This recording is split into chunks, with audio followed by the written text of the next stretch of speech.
Startled, she recognized him and called him brother. His hand trembled on the doorframe as he started questioning her. He demanded an explanation for what was going on in that place. The scene widened, revealing the luxurious interior of the karaoke room. Several men sat around the couches, staring at him. The man who had been holding the girl turned and asked who he was. Song Wangsu then also asked what her brother was doing there. With a grin, the thug snapped his fingers and called him brother-in-law. Hearing that, the young man's gaze hardened as the man said he'd arrived just in time. Then the thug ordered him to stand there and watch as they taught his sister a lesson. Turning his back, the young man repeated brother-in-law with disdain. Immediately, his sister screamed for him to run and call the police. One of the men stepped forward with a smirk, telling him to stay still so they wouldn't have to chase him. Before he could react, a fist came flying toward his face. In an instant, Song Chao countered with a direct punch that sent the man crashing to the floor. The thug lay on the carpet with his face bruised. The scene left both the gang leader and Song Wangsu completely stunned. The other two henchmen quickly charged at him at the same time. Watching them, the young man noticed how slow their movements were. He even wondered if they were just pretending to fight. Taking advantage of an opening, he landed a punch on the first opponent's face. Then he knocked out the second man, questioning if this was the power of genetic modification. Leaving the two unconscious on the ground, he turned and apologized briefly. With an aura forming around him, he faced the leader and asked what he had said earlier. As night fell, the scene shifted to a quiet city street. Outside, Song Wangsu watched her brother, who seemed to be processing what had just happened. As they walked, he called her comrade Song Wangsu, and she asked what was wrong. In a flashback, the girl asked when he became such a good fighter that he could take down 6 men. Then she held up a recorder, and he asked why she had brought it, thinking she was on their side. Back in the present, she said she needed to protect herself, but he retorted that she shouldn't have gone there. Shocked, she froze when he asked if she hadn't just gone there to play house. Turning her face away, his sister tried to justify herself, saying that wasn't her intention, but he insisted that she look him straight in the eyes. Faced with his seriousness, she finally admitted that, in truth, she had planned to go out with the man when she agreed to meet him there. Her confession left Song Chao completely stunned. She then explained that she made that decision because their family was in debt and she was no longer that young. With a faint smile, she added that since she wasn't ugly, she wouldn't be at a disadvantage. After that, she said this way he wouldn't need to worry anymore and could return to studying at college. The young man stayed silent for a few moments.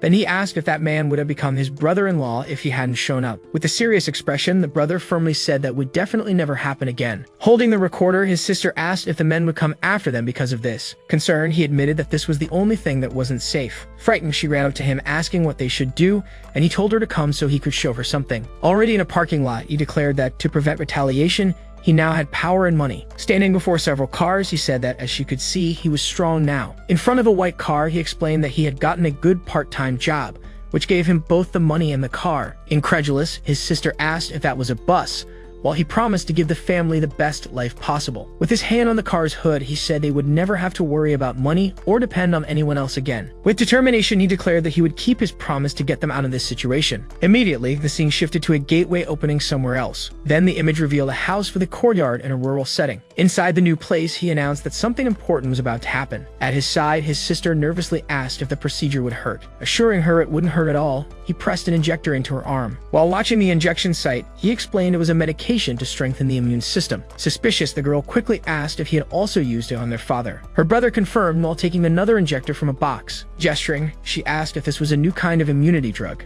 He replied yes. His sister then assumed his company must be pharmaceutical, but he clarified that it was a clinical trial of a drug he had developed himself. The revelation left her completely shocked once again. She asked if he had used the drug on himself, and he simply replied that the technology was already mature. Closing the box, he explained that there still weren't enough volunteers to test the medicine and release it on the market. With the image of Shenzhen in mind, he said he knew the owner of the company, who was trustworthy, and had given him the car and lots of money. Then he confessed to his sister that at first he had the same doubts as her and almost refused. Soon after, he admitted that the offer he received was too good to ignore. Even so, his sister came up behind him, warning that it would be better to be cautious, but he only replied that this happens because they were poor. At that moment, a message from his classmate Miao King arrived, and his sister curiously looked at the screen. The text was an invitation to a class reunion, but he recalled that the organizer wasn't a very pleasant person.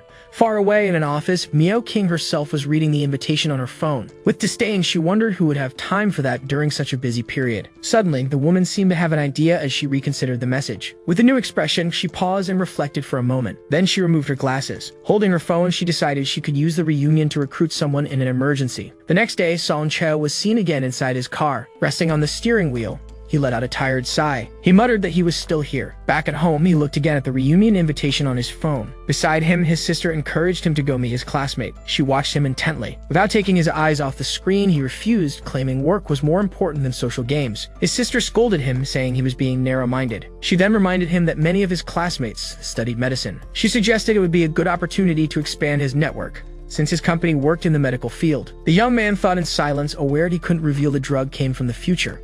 After a sigh, he finally gave in and began getting ready to go. While driving to the place, he admitted that her argument made sense. Leaning on his car in the parking lot, he decided to try getting some sales contacts before heading home. At that moment, Miao King's reflection appeared on the window of a nearby vehicle. Inside the car, she recognized him as she passed by. The driver asked what was wrong, but she only said it was nothing. Then she got out of the car. She told the driver she would call when she was done, and he said he would wait for her. Before walking away, she cast one last glance behind her. Meanwhile, Song Chao waited alone inside the elevator.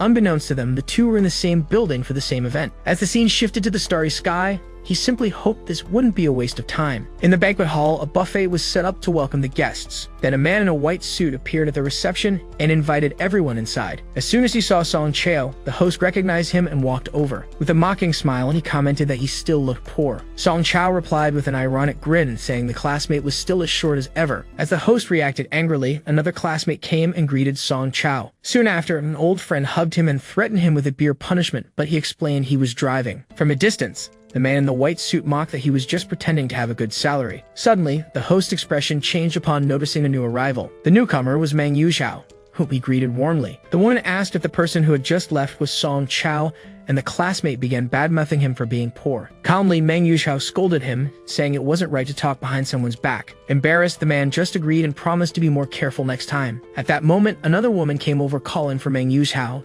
who turned to greet her. Her friend held her hands, saying everyone had missed her, but Meng Yuxiao apologized for being busy. In the background, the host watched her with a malicious look. Soon after, the woman was introduced as the president of a tech company and heir to a major corporation. Because of this, the man decided to use the party to try to take advantage of her. Later, Meng Yuxiao was holding a glass of wine. She then opened her eyes thoughtfully. Her friend asked if she knew what Song Chao was doing, and she said she'd heard he dropped out of school for being poor. With a smile, the friend teased her, asking if the princess of a big company liked poor boys, but she denied it. Meng Yuxiao remained silent for a few moments. Turning her back, she commented that she saw the car he drove and noted it was quite an expensive model.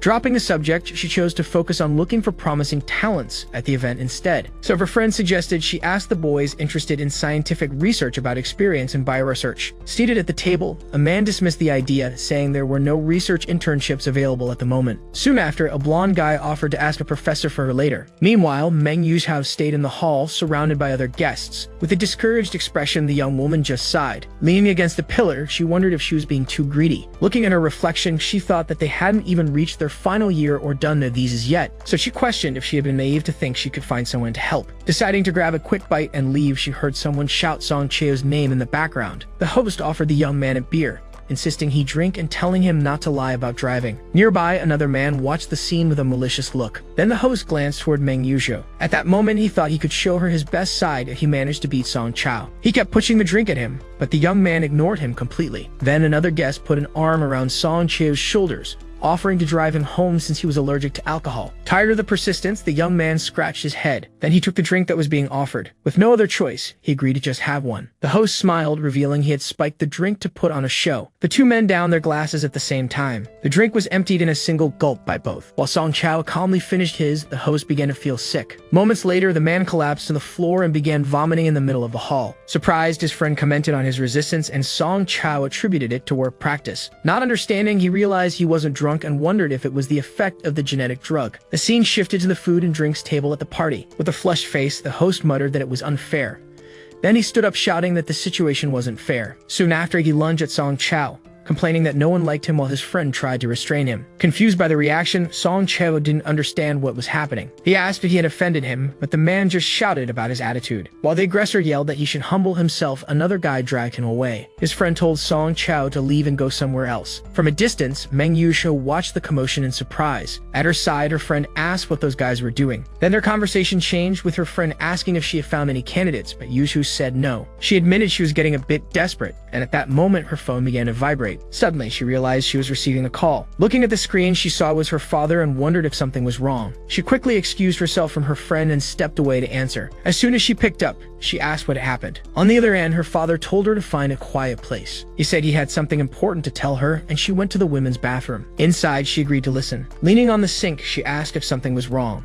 On the phone, her father asked her to calm down and listen carefully. Then he revealed that the company had decided to cut the research and development project she was leading. The scene focused on the bathroom interior. Standing in front of the mirror, the woman received the news that the board had decided to cancel her research project. She took a deep breath, trying to process the information. Sitting on the counter, she asked what was going on, but her father just confirmed what she had already heard. Over the phone, he explained that the group's cash flow was in danger and the lab's lack of results created heavy pressure. While listening, she realized her father could no longer resist the rest of the board's opinions. She reminded him that the company's only way forward was research, and only a major investment could give them a chance. Raising her voice, she yelled that she already knew everything he had said. Her father quietly replied that this time they had no choice but to yield. Looking out at the city, he added that reality was cruel, and they had to take care of the employees first. After hearing his apology, she stayed seated on the counter with her head down. With teary eyes, she begged her father to give her just 3 more months. She promised to give the board an explanation about the experiments with the genetic repair drug. After a moment of silence, her father said he understood. Leaving the bathroom, Meng Yushu said she would do her best to fix the situation. With a serious expression, she walked away after the call. As she passed by, she didn't notice movement at the men's bathroom door nearby. From inside, Song Chao quietly stepped out, aware he shouldn't have overheard. In the hallway, he leaned against the wall and repeated to himself the words genetic drug. Still inside the bathroom, he repeated the words genetic agents under his breath. With his hand on the sink, he recalled that Meng Yuzhao's family group was in the pharmaceutical field. Then he connected the dots and realized she was in trouble because of the genetic research. An idea began forming in his mind. He considered a possibility. Peeking out the door, he thought about trying to sell Dr. Xu's medicine to her. Determined, he returned to the party hall to try his luck. As he approached, he saw the drunken host confronting Meng Yuzhu and her friend,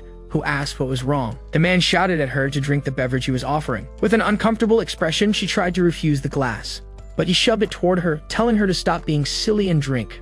The woman was shocked by his insistence. With a threatening glare, the drunk asked if she thought she was too good for his drink. Clenching her fist, the young woman showed her irritation. At that moment, Song Chao stepped in and confronted him about the situation. The pink-haired friend shouted at the drunk to focus. Then another classmate told Miao King to shut up. The host yelled for everyone to get out of his way because he just wanted her to drink the wine. Tired of the scene, Meng Yuzhao's hand tightened into a fist. At that moment, Song Chao placed a hand on her shoulder and called her class representative. She looked at him intently. Then he said he heard she was interested in genetic products. With his hand still on her shoulder, the young man asked if she would be kind. Moving away from the commotion, he gestured and invited her to talk in private.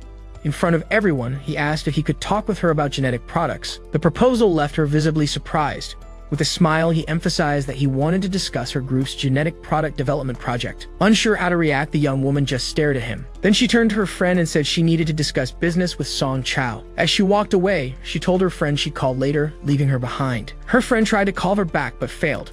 Frustrated, the girl just watched as he led her away. In the background, the drunken host cursed Song Chao for interfering. As they walked off, Song Chao commented on the strange obsession that classmate had with his finances. Meanwhile, the man kept being held back by another guest. With a red face, he shouted that Song Chao stole his chance to impress Meng Yuzhu. He swore he wouldn't let him off the hook. Moments later, the scene shifted to the building's parking lot.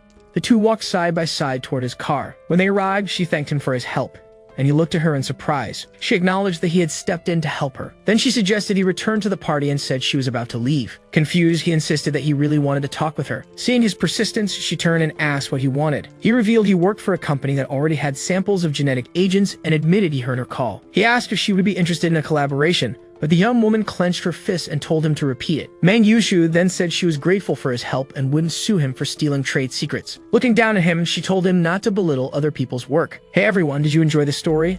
I really liked it. If you want to follow the next part, make sure to subscribe to the channel and leave a like. See you in the next